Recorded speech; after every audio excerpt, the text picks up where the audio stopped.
भगवते शिवानंदाय। ओम नमो भगवते चिदानंद। हम लोग सम्मेलन करेंगे, तो उसमें जब ऐसा बड़ा सम्मेलन करना होता है तो पहले हमको ऋषिकेश से हमको अनुमति लेनी पड़ती है।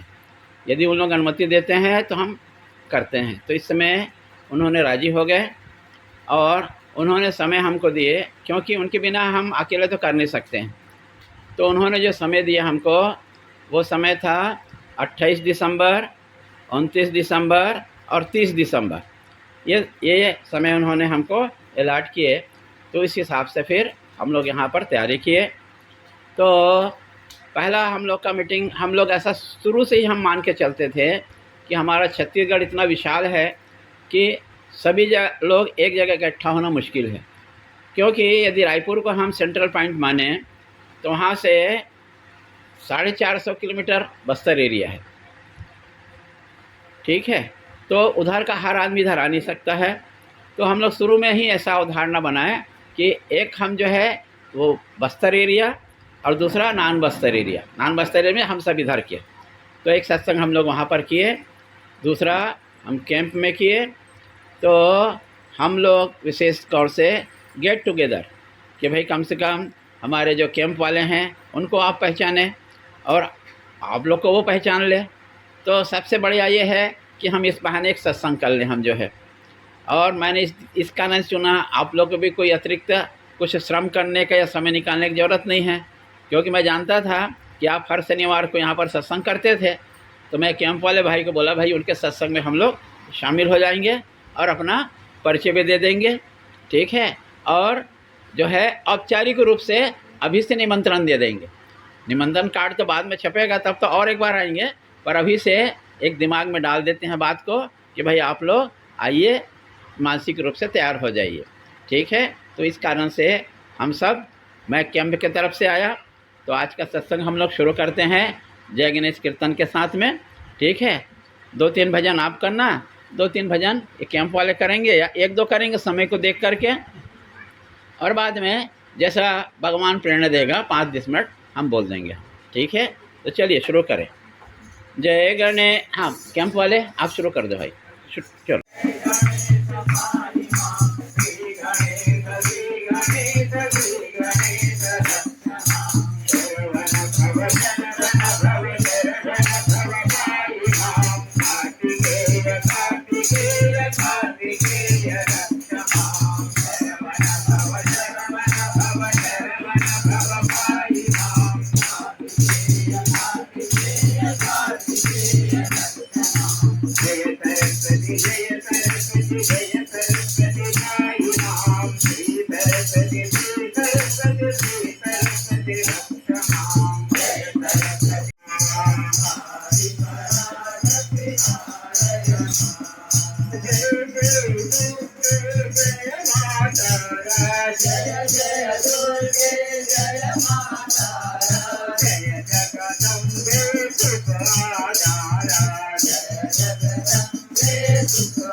बहुत अच्छा लगता है।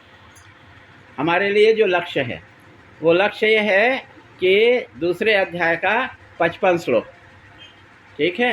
प्रजहाति यदा कामान सर्वान् पार्थ मनोगतान् आत्मन्ये आत्मनः तुष्टः स्थित प्रज्ञस्य दोच्यते।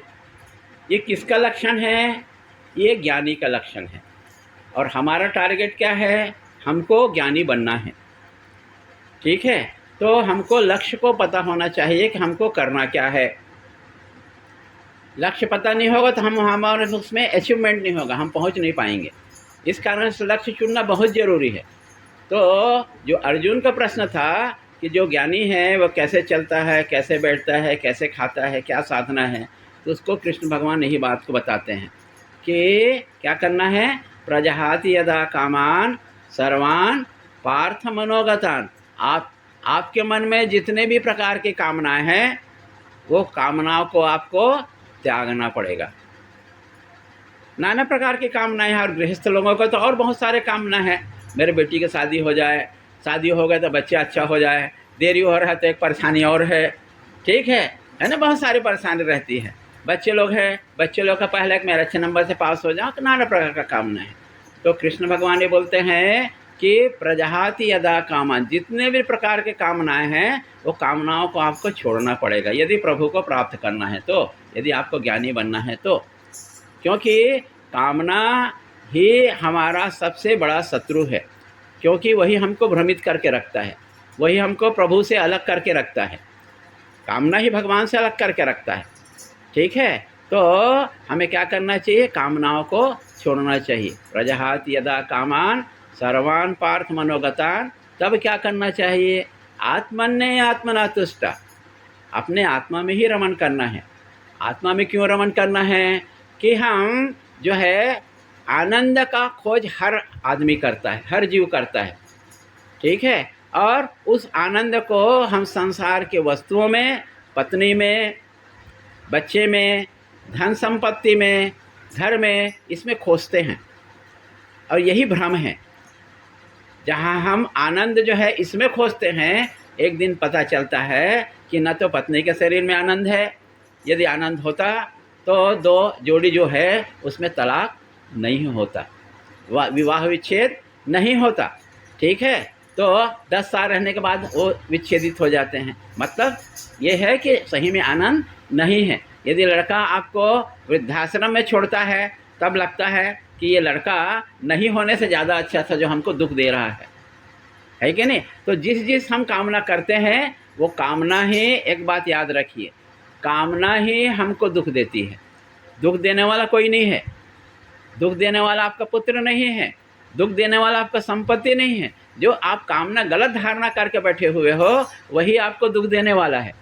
तो वैसे ही आपको आनंद कहाँ मिलेगा? आपको आनंद जो है परमात्मा में ही मिलेगा। और परमात्मा है कहाँ?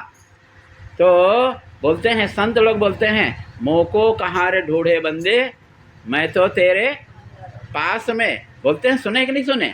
मोको कहाँ रे ढूढ़े बंदे, मैं तो तेरे पास में। कस्तूरी मृग, कस्तूरी जो रहती है जिस मृग में, वो क्या करता है? उस सुगंध को खोजने के लिए दौड़ते रहता है और अंत में उसको मिलता नहीं है और वो मर जाते हैं, वो है ना। तो ये कामना ऐसी होता है। इस कारण से अब आपके लिए, ये तो ज्ञानी पुरुष के लिए है, आप बोलोगे हमारे लिए क्या उपयोगी है? एक सामान्य से प्रश्न है। तो आपके लिए उपयोगी है, बड़े बड़े कामनाओं का मत छोड़ो, मत करो मत, ठीक है। पुत्र है, पुत्र से प्रेम करो, पति को छोड़ो मत, घर को छोड़ो मत। तो फिर क्या करना है? तो जो कर सकते हो उसको करो ना भाई। तो क्या छोड़ सकते हो आप जो है?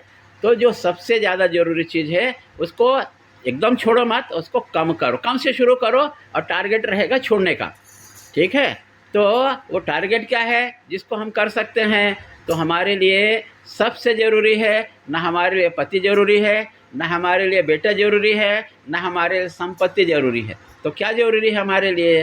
वो हमारे ज़रूरी है नींद, सोना। क्या ज़रूरी है? सोना। सोना मतलब गोल्ड नहीं, सोना मतलब नींद लेना, ठीक है। निद्रा, निद्रा के बिना कोई रह नहीं सकता, निद्रा के बिना कोई नहीं रह सकता। ठीक है, कितना भी नींद हो, यदि घर में लाश पड़ा भी होगा ना तो आदमी ऐसा जो है कर करके भी अपनी निद्रा को पूरा कर लेता है। तो हमारा सबसे ज़्यादा ज़रूरी चीज़ क्या है व्यवहारिक जीवन में? निद्रा है। तो उसको बंद नहीं करना है, तो कामना त्यागना नहीं है, कम करना है। तो इसी कारण से स्वामी शिवानंद जी महाराज कहते हैं कि क्या करना है? गेट अप 4 o'clock, 4 बजे सो के उठो। ठीक है, 1 घंटा कम से कम नींद को कम करो।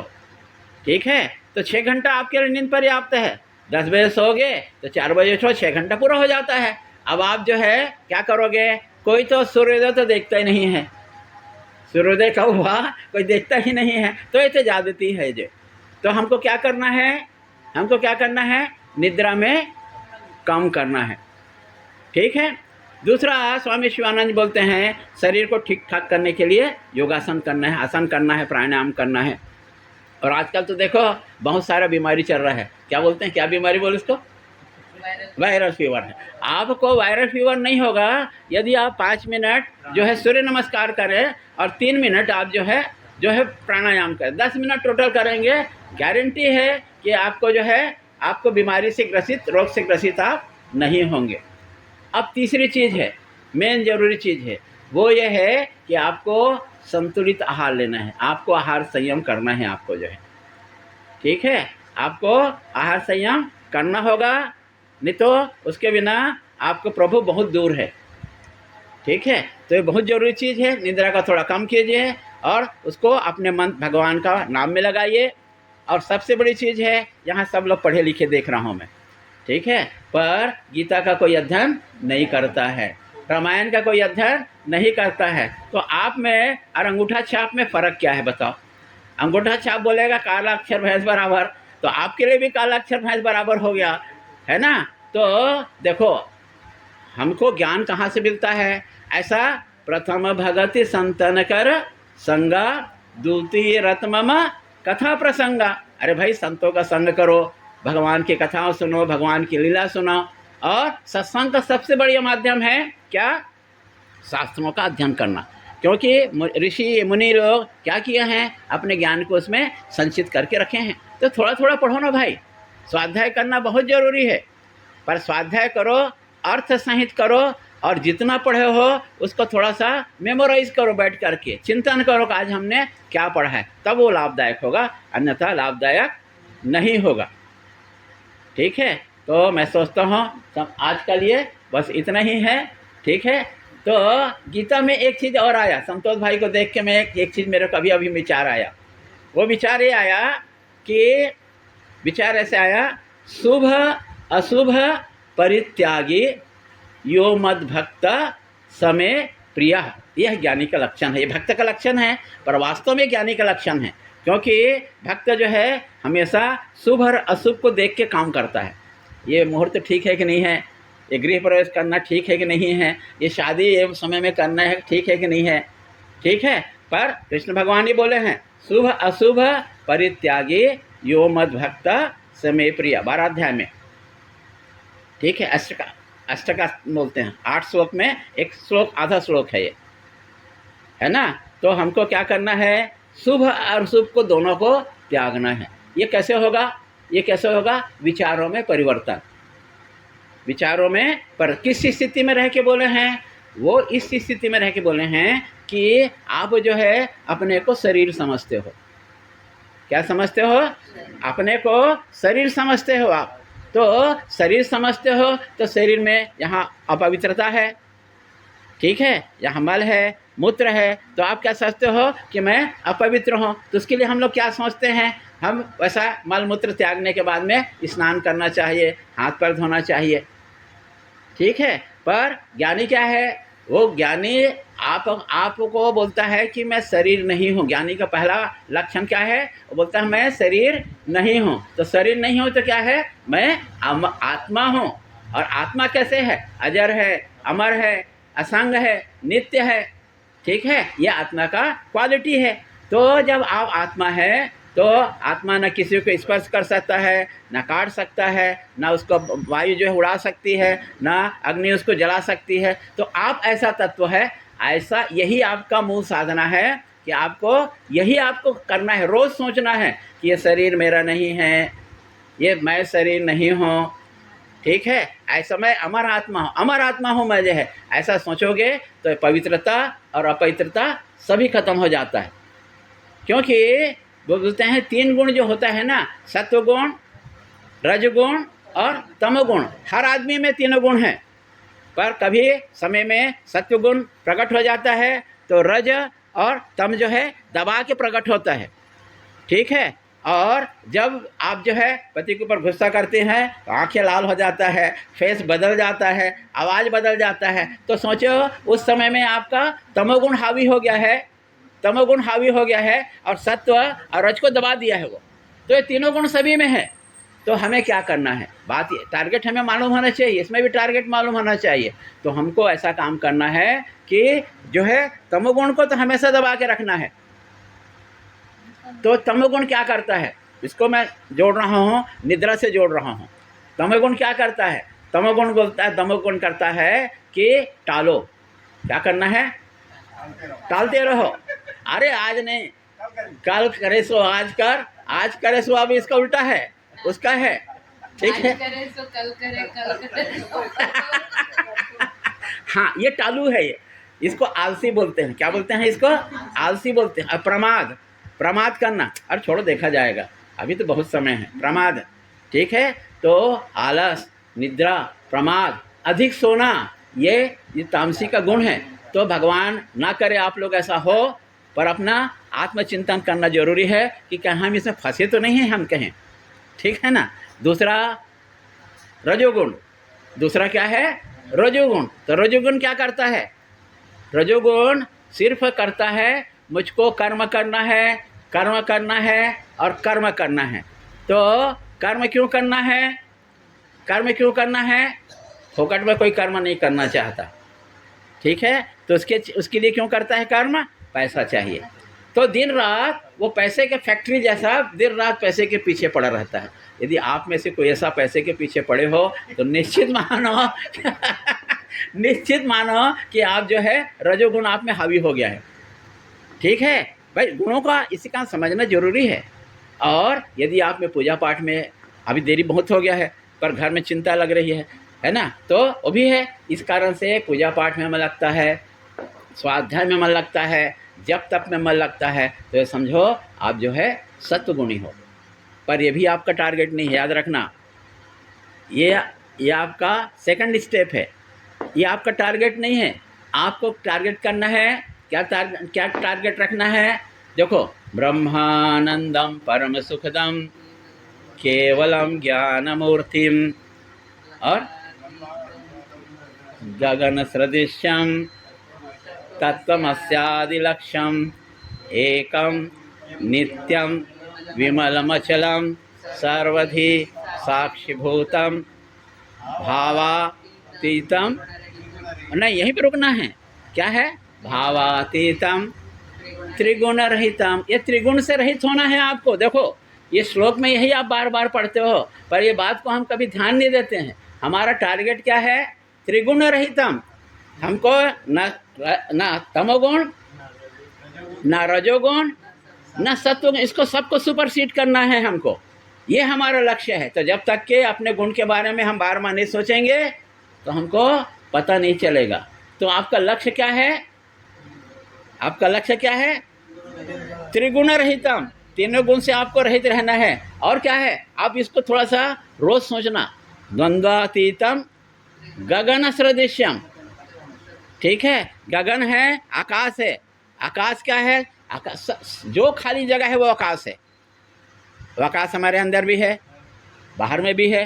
तो जो खाली जगह है वो आकाश है। तो और आकाश को आप काट सकते हो, नहीं काट सकते। उड़ा सकते हो, नहीं उड़ा सकते। जला सकते हो, यही है आत्मा। इसी कारण से जब आत्मा को बताना पड़ता है कि आत्मा क्या है, तो आकाश की तुलना किया जाता है कि भाई ये आकाश को समझ लो तो आत्मा को समझ लोगे आप जो है, ठीक है ना, है ना। तो ये श्लोक बहुत महत्वपूर्ण श्लोक है, इसको थोड़ा सा घर में जाके चिंतन करना थोड़ा सा, ठीक। तो आज का बस इतना ही है। दुर्ग वाले को बहुत बहुत धन्यवाद, हमको बोलने का मौका दिए।